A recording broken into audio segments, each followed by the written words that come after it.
Hello friends, welcome back to this channel. दोस्तों, इस video में हम लोग इंडियन बैंक के ऊपर बातचीत करेंगे, लेकिन शुरू करें उससे पहले आपसे दो रिक्वेस्ट करना चाहूँगा। पहली रिक्वेस्ट कि अगर आपको डीमैट अकाउंट ओपन कराना है तो डिस्क्रिप्शन बॉक्स में एक लिंक ड्रॉप किया गया है। लिंक को सिंपल तरीके से क्लिक करिए और आप स्टॉक में अकाउंट ओपन करा सकते हैं। दूसरी रिक्वेस्ट ये रहेगी आपसे कि अगर आप डीमैट अकाउंट के अलावा अगर आप इस चैनल को फर्स्ट टाइम देख रहे हैं फाइनेंस मार्केट को, तो सब्सक्राइब करके बेल आइकन को ज़रूर से हिट करिएगा ताकि आपको किसी भी वीडियो की नोटिफिकेशन मिस ना हो।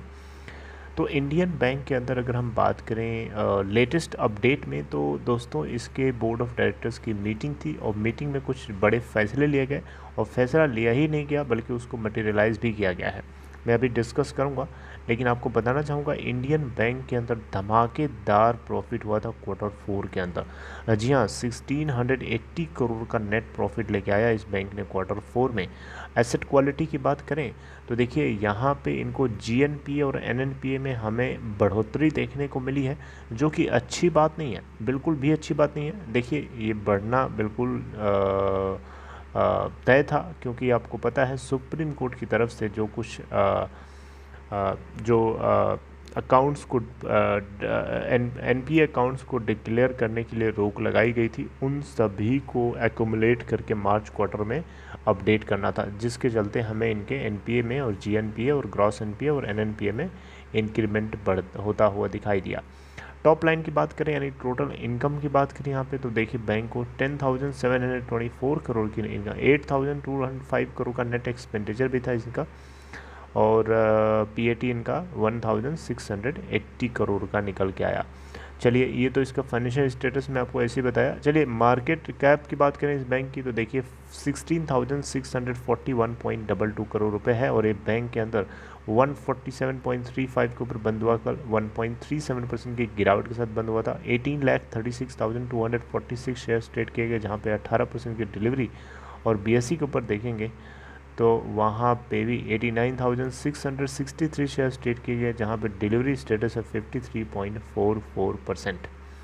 राइट, देखिए 150.50 के ओपन प्राइस के बाद 150.55 से हाई नहीं बनाया कल 24 को, और लो बना डाला 146.40 का। तो PSU बैंक की हालत कल वैसे भी ख़राब थी, कोई ज़्यादा अच्छी नहीं थी।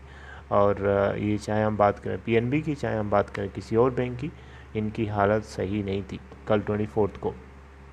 हालांकि बैंक निफ्टी को अगर आपने नोटिस किया होगा तो उसमें हमें काफ़ी ग्रोथ देखने को मिल रही थी, लेकिन इन PSU बैंक्स में नहीं थी।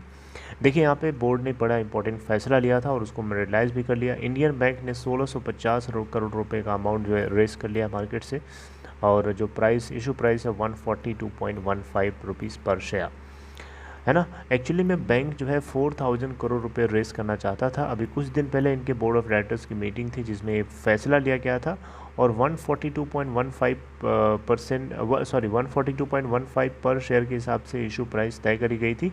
हालांकि ये अभी 1650 यानी 1650 करोड़ रुपए जो है रेस कर लिया है शेयर्स को सेल करके इंस्टीट्यूशनल इन्वेस्टर्स को, समझ रहे हैं।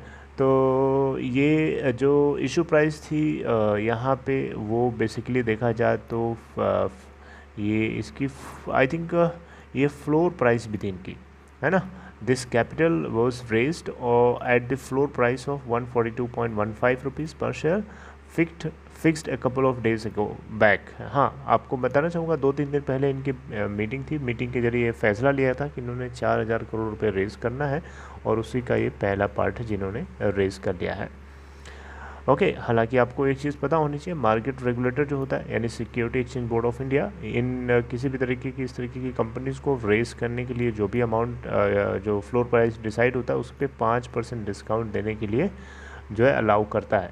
राइट, तो यहाँ पे अगर हम देखें तो इस बैंक के अंदर अच्छा ये क्वेश्चन उठता है कि कैपिटल बैंक करेगा क्या, समझ रहे हैं ना। बिल्कुल, उसका जवाब मैं आपको देता हूँ। देखिए, ये जो बैंक के पास कैपिटल आएगी, ये बैंक के लिए कुशन की तरह काम करेगी। किसी भी तरीके का पॉसिबल जर्क आता है, फ्यूचर में कोई शॉक आता है, जैसे कि कोरोना वायरस ने शॉक दिया, तो इस तरीके के कोई शॉक आते हैं, झटका लगता है, तो इस झटके से दर्द न हो, इस झटके से कोई ज़्यादा नुकसान ना हो, उसके लिए कुशन की तरह एक अमाउंट काम करेगा। और आपको बताना चाहूँगा ये सब पैरामीटर्स देखने के लिए कुछ बहुत सारे रेशियोज होते हैं। जैसे कैपिटल एडिक्वेसी रेशियो की बात करें तो 15.71% निकल के आता है मार्च क्वार्टर के लिए, जबकि रेगुलेटरी मिनिमम रिक्वायरमेंट है 10.87%। देख सकते हैं 10.87% से काफ़ी ज़्यादा है। तो ये एक तरीके से देखा जाए तो कंफर्टेबल है अपनी पोजीशन को लेकर के। और ऐसा यहाँ पे chief executive I think Padmaja Chandru जो भी है इनका नाम है, ये इन्होंने कॉन्फिडेंस के साथ ये बात बताई। यहाँ पे हालांकि ज़रूरत नहीं थी बैंक को कैपिटल रेज करने की, लेकिन फिर भी आरबीआई के गाइडेंस के अकॉर्डिंग बैंक्स को पहले से वेल प्रिपेयर्ड होना है, जिसके चलते बैंक ने यहाँ पे ये कदम उठाया है। राइट, फ्रेश कैपिटल जो है एक कुशन की तरह काम करेगी इस बैंक के लिए, ये बात आपको ज़रूर ध्यान में रखना है। ओके, तो यहाँ पे अगर आप देखें तो पूरे फाइनेंशियल ईयर 2021 के लिए बैंक ने लगभग कॉस्ट ऑप्टिमाइजेशन के ऊपर फोकस करने की कोशिश करी और इसके अलावा इनकम में इम्प्रूवमेंट भी करने की कोशिश करी। ठीक है, तो यहाँ देखिए बैंक जो है अपनी ग्रोथ के लिए इनकम के अंदर ज़्यादा कोशिश करेगा और फ़ी इनकम के स्पेसिफिकली यहाँ पे इंक्रीज़ करने की बात कर रहा है, ताकि इनका बॉटम लाइन इम्प्रूव हो। देखिए कोई भी बिजनेस हो वो डिपेंड करता है कि इकोनॉमी कितनी ज़्यादा रिवाइव कर रही है। और कोरोना वायरस के डिसरप्शन की वजह से सारी एक्टिविटीज़, इकोनॉमिक एक्टिविटी डिसरप्ट हुई थी। अब वो धीरे धीरे अपने पुराने लेवल्स पे, प्री कोविड लेवल्स पे आने की कोशिश कर रही हैं। हालांकि ये पूरा का पूरा जो ग्रोथ है, ये चीज़ जो है करंट सिचुएशन पे डिपेंड करती है। और ये डिजिटल ट्रांसफॉर्मेशन की तरफ ज़्यादा फोकस्ड है बैंक, ताकि ये न्यू नॉर्म्स को अडॉप्ट कर सके जो पैंडमिक की तरफ से क्या बोलते हैं उसे, पैंडमिक की तरफ से म्यूचुअली जो है इंड्यूस्ड हुआ है। समझ रहे बात को, क्योंकि कोरोना वायरस ना आता तो डिजिटल ट्रांसफॉर्मेशन हमारे देश में जितना आज जिस स्पीड पे है उस स्पीड पे शायद आपको ना दिखाई दे रहा होता। ठीक है, ये कोरोना वायरस के आने की वजह से एक इंड्यूस्ड हुआ है, समझ रहे हैं। तो यहाँ पे बैंक जो है ऐसा कर रहा है कैपिटल को रेस करके, ताकि अपने आने वाले नेक्स्ट जो सेटबैक्स हो सकते हैं उन सभी को ये टैकल कर सके। स्पेसिफिकली यहाँ फिस्कल ईयर 2022 यानी करंट ईयर की बात कर रहा है। हम आपको पता है ना फिस्कल ईयर 2022 के अंदर है, 2021 निकल चुका है, कैलेंडर ईयर 2021 चल रहा है, जिसको हम फिस्कल ईयर 2022 भी बोलते हैं। Okay, so this is all in this video. इस बैंक को लेकर के एक छोटी सी अपडेट थी, मुझे लगा आपको पता होनी चाहिए अगर आप इसके अंदर स्टेक होल्डिंग करते हैं any how. Okay, so I hope you like this information. अगर आपको ये कंटेंट अच्छा लगा तो सिंपली आप इसको एनकरेज कर सकते हैं। उसके लिए आपको कुछ नया काम नहीं करना है, बस इस वीडियो को लाइक कर देना है।